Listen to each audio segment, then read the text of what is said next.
तो हमारा next topic है रेसिस्टिविटी। अभी तक हमने 5 टॉपिक लगभग कवर कर लिए, जिसमें से इंट्रोडक्शन हो गया हमारा इलेक्ट्रिक करंट का। फिर इलेक्ट्रिक करंट के बारे में जान लिया, इलेक्ट्रिक पोटेंशियल डिफरेंस हो गया हमारा, रेजिस्टेंस हो गया एंड ओम्स लॉ हो गया। ठीक है। फिर अब आता है रेजिस्टिविटी। रेजिस्टिविटी क्या होती है? एक तरह की प्रॉपर्टी होती है। क्या होती है? ये प्रॉपर्टी होती है रेजिस्टेंस की ही प्रॉपर्टी, किसी मटेरियल की अंदर की प्रॉपर्टी की बात कर रहा है।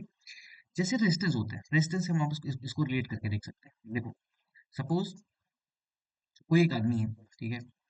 अब उसके अंदर किसी साइकिल को रोकने की क्षमता है, और एक आदमी है उसके अंदर क्या है, किसी फोर व्हीलर को रोकने की क्षमता है, कैपेबिलिटी है।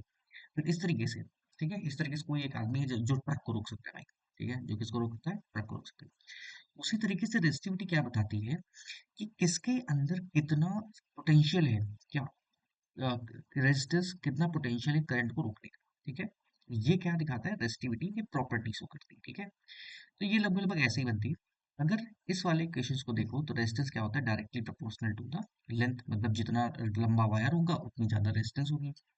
फिर जितना मोटा वायर होगा, जितना मोटा वायर होगा, अगर रफली बात करें, जितना मोटा वायर होगा उतनी कम रेजिस्टेंस होगी।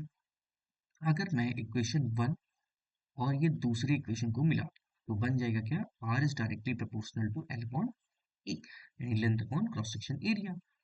इस प्रोपोर्शनलिटी के साइन को हटाने के लिए मैं यहाँ पे क्या डाल दूंगा? रेजिस्टिविटी ऑफ अ मटेरियल डाल दूंगा। इससे क्या हो जाएगा? प्रोपोर्शनलिटी का साइन हट जाएगा और ये रो यहाँ पे आ जाएगा, जो कि डिफाइन करेगा क्या? रेजिस्टिविटी। ठीक है, रेजिस्टिविटी डिफाइन करेगा। ठीक है, अब यही क्या कहलाता है? रेजिस्टिविटी कहलाता है। रेजिस्टिविटी एक तरह की प्रॉपर्टी होती है किसी मटेरियल के अंदर, एक फंडामेंटल प्रॉपर्टी होती है कि उसके अंदर कितनी क्षमता है करंट को रोकने की। ठीक है, कितना रेजिस्टेंस शो करने की उसके अंदर पोटेंशियल है, यही क्या दिखाता है? रेजिस्टिविटी दिखाता है। ठीक है, तो आर यहाँ पे रेजिस्टेंस, ए यहाँ पे एरिया, एल यहाँ पे लेंथ। ठीक है, और फिर यही सारी चीजें हैं। ठीक है, नेक्स्ट आगे बढ़ते हैं। फिर we have just seen that, हमने अभी अभी क्या देखा है? कि अभी अभी देखा है रेजिस्टिविटी क्या होती है। रो इज इक्वल टू, हमने ये देखा था, R is equal to rho L upon A. अब अगर हम इसको रो के टर्म में निकालना चाहें तो ए ऊपर चला जाएगा, यानी आर इंटू ए, और रो इंटू एल हो जाएगा।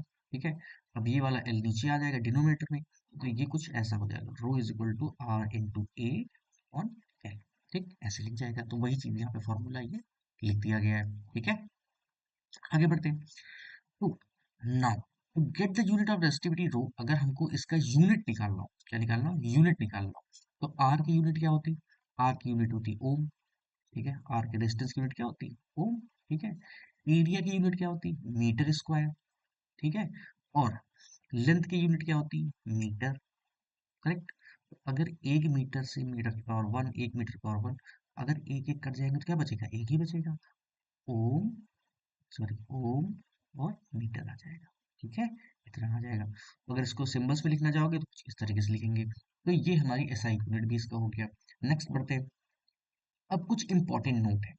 इंपॉर्टेंट नोट क्या कह रहा है? कि इंपॉर्टेंट नोट कह रहा है कि जो रेजिस्टिविटी होती है किसी सब्सटेंस की, वो डिपेंड नहीं करती है उसकी लेंथ पर और थिकनेस पर। किस पर डिपेंड करती है? उसके नेचर पे, उसके टेम्परेचर पे। अगर आप टेम्परेचर घटाओ बढ़ाओगे तो रेजिस्टिविटी भी घटी बढ़ेगी। ठीक है, और उसका सब सॉरी उसका सब्सटेंस कैसा है। ठीक है, अगर वो ज्यादा क्या कहते हैं कि ज्यादा मान लो इंसुलेटर है या कंडक्टर है, इस तरह की चीजों पर डिपेंड करता है। ठीक है, अगर लकड़ी है, ठीक है, तो लकड़ी में थोड़ी रहेगी। ठीक है, क्योंकि उसके अंदर कोई फ्री इलेक्ट्रॉन है ही नहीं, फ्री इलेक्ट्रॉन है ही नहीं। फिर दूसरी बात क्या कह रहा है? रेजिस्टिविटी जो सब्सटेंस है वो एक तरह की प्रॉपर्टी है। ठीक है, क्या है? प्रॉपर्टी, एक नेचर है। समझता है ना, जिसके अंदर एक साइकिल को रोकने की क्षमता है, किसी के अंदर एक ट्रक को रोकने की क्षमता है, किसी के अंदर, तो मतलब है ना, अलग अलग तरीके से। तो ये सब्सटेंस के अंदर एक प्रॉपर्टी होती है। तो रेजिस्टिविटी की जो वैल्यू है, compare the resistance of a two और मोर सब्सटेंस। इससे हम क्या कर सकते हैं? रेजिस्टिविटी का यूज करके हम किसी सब्सटेंस की क्या कर सकते हैं? रेजिस्टेंस को कंपेयर कर सकते हैं दो या दो से ज्यादा सब्सटेंस में से। ठीक है, अगर मान लो कहीं कॉपर है, कहीं गोल्ड है, कहीं एल्यूमिनियम है, ठीक है, कहीं सिल्वर है। ठीक है, तो इनके आपस में क्या क्या रेजिस्टेंस आ रही है, या किससे हम करंट फ्लो कराएंगे तो कम रेजिस्टेंस आएगी, किससे कराएंगे ज्यादा आएगी, तो इन सब चीजों को पता लगाने में हेल्प करती है।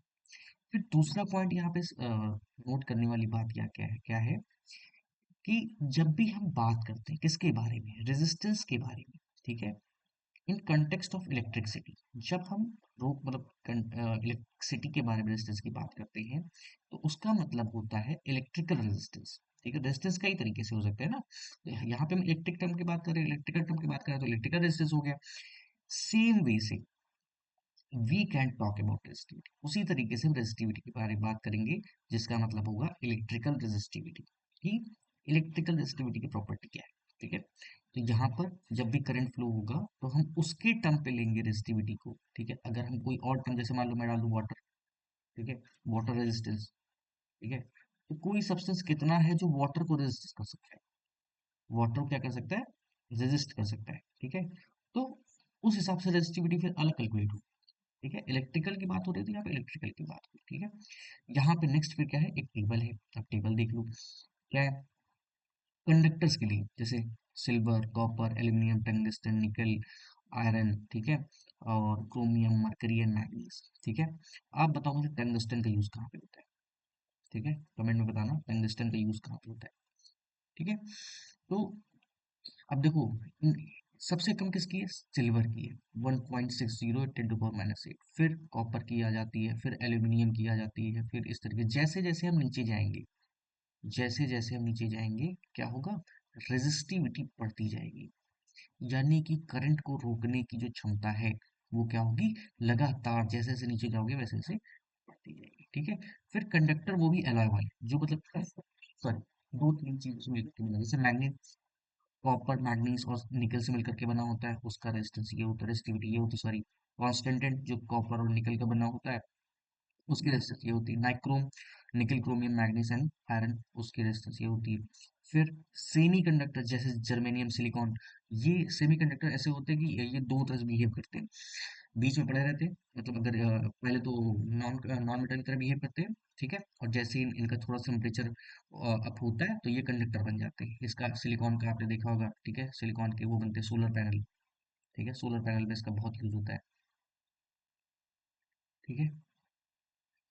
आगे ग्लास, ठीक है, ग्लास है, पेपर है, डायमंड है, हार्ड रबड़ है और एप्नाइट है। इनकी रेजिस्टेंस आप देखो प्लस में है, सबकी रेजिस्टिविटी कैसी थी, माइनस पे थी, यहाँ पे रेजिस्टिविटी कैसी आ गई, प्लस, 10⁻10 आ रही है, 10⁻14 आ रही है ग्लास की, पेपर की 10⁻12 आ रही है, मतलब जल जाएंगे पर करंट को नहीं जाने देंगे, ठीक है। मतलब कुछ लोग होते हैं ना जो कहते हैं कि चाहे मैं मर जाऊं लेकिन तुम्हारा काम नहीं होने दूंगा, वैसे ही कुछ क्या है, इंसुलेटर्स होते हैं जो इस तरह का बिहेवियर शो करते हैं, ठीक है।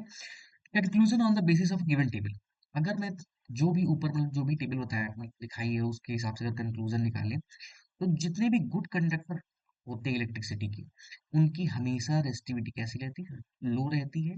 और जो पुअर कंडक्टर होती है, बैड कंडक्टर ऑफ इलेक्ट्रिसिटी होते हैं या इंसुलेटर्स होते हैं, उनकी क्या कहते हैं रेजिस्टिविटी क्या होती है, इलेक्ट्रिकल रेजिस्टिविटी बहुत हाई है। एग्जाम्पल के तौर पे आप देख सकते हो, जैसे मेटल, सिल्वर, मेटल और सिल्वर की क्या है, 1.6 इंटू 10⁻10, यहाँ पे माइनस में जा रही है, मतलब आप निकालो 0.000000, कितने हो गए, दो दो चार बज गई, और मतलब इतना, हाँ, इतना इतना के आसपास, ठीक है, इतनी आ जाती है, इतना ओम मीटर। अब पता नहीं मैंने कितने जीरो इसमें लगा दिए हैं, एक दो आधा कम हो गया हो तो आप जोड़ लेना, ठीक है। फिर क्या, which means the silver offer the resistance to the flow of current, ठीक है। यानी कि सिल्वर कहता है कि ठीक है, मैं आप पर इतना ही टैक्स लगा रहा हूँ, आप मुझसे बह जाओ भाई, निकल जाओ, मैं ज्यादा आपसे पैसे नहीं लूंगा, ठीक है। जबकि दूसरी तरफ क्या कह रहे हैं, दूसरी तरफ जैसे कि मैंने दिखाया था अभी, दूसरी तरफ आप देखोगे तो ये इंसुलेटर वाले, इंसुलेटर कह रहे भाई आपको इतना पैसा देना पड़ेगा तो ही मैं रास्ते जाने दूंगा, वरना कैंसिल, ठीक है, ऐसा, ठीक है। फिर the resistivity of alloy are much more higher, जो रेजिस्टिविटी होती है किसी एलॉय की बहुत ज्यादा होती है, बहुत, इसीलिए आपने देखा होगा हीटर्स वगैरह में, ठीक है, या आयरन प्रेस जो होता है जिससे हम प्रेस करते हैं अपने कपड़ों को भी, इस्त्री वगैरह करते हैं ना, क्लीन करने के लिए। वो गर्म ही इसीलिए होते हैं, क्यों? क्योंकि उनकी रेसिस्टिविटी बहुत हाई होती है, उनसे बहुत ज़्यादा करंट पास कराना पड़ता है, इसलिए वो गर्म हो जाते हैं, ठीक है।